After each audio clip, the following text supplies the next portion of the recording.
بسم اللہ الرحمن الرحیم۔ السلام علیکم۔ ویلکم ٹو یوٹیوب چینل عبقری وظیفہ۔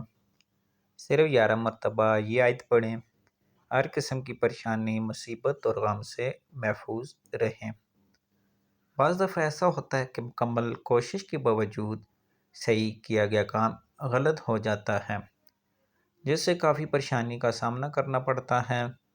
اس پریشانی سے نکلنے کے لیے ایک طاقتور عمل حاضر ہے، جس سے کرنے سے آپ کا ہر کام صحیح ہوگا، آپ کو ترقی، کامیابی اور فتوحات ملیں گی، کبھی ناکامی کا منہ نہیں دیکھنا پڑے گا۔ اسی طرح ہر کام میں اللہ تعالیٰ غیب سے مدد فرمائیں گے۔ بس یقین اور توجہ سے اس عمل کو اپنی زندگی میں شامل کر لیں، پھر اس عمل کے کمالات اپنی آنکھوں سے دیکھیں۔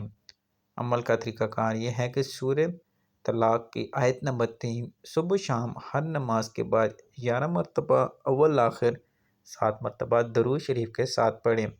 بس یہ مختصر سا عمل آپ کو ہر قسم کی پریشانی، مصیبت اور غم سے محفوظ رکھے گا انشاءاللہ۔